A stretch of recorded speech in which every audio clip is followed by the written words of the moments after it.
What was the hardest part of adopting your child? After 2 exhausting years of paperwork, background checks, and home visits, we were finally in the courthouse, ready to make it official. Tyler was about to become our son. He was 4, clutching his favorite dinosaur toy, completely unaware of how big this moment was. Just as the bailiff called our names, my phone buzzed. One message.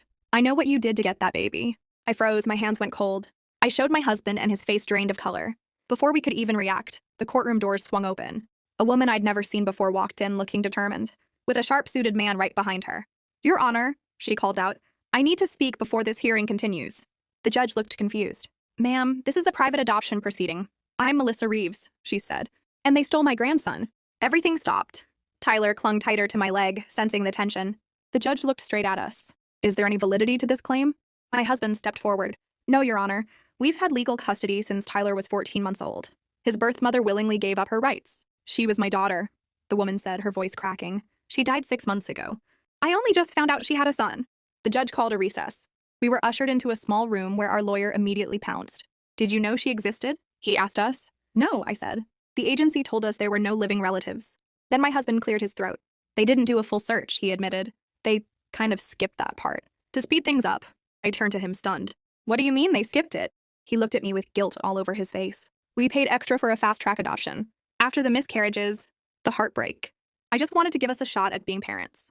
I didn't think it would matter. I felt like the floor fell out from under me. Melissa's lawyer came in next. He laid out her case.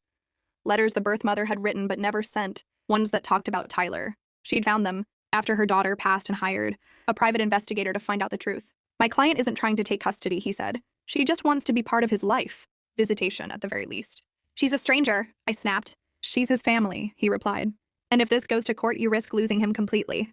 The judge gave us a choice. Fight it and possibly lose, or agree to supervised visits. That night, I couldn't even look at my husband. You lied, I said. You made us parents by cheating the system. I didn't think anyone would come looking, he whispered. I just wanted to build a family with you. Our first meeting was at a local park.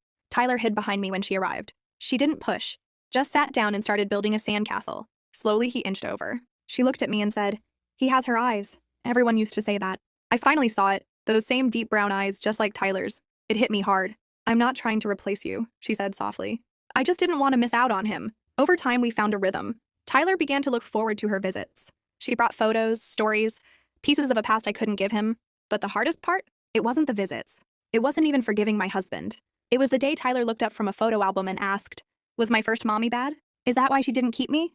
And I had to find the words to explain addiction to a 5-year-old without breaking his heart.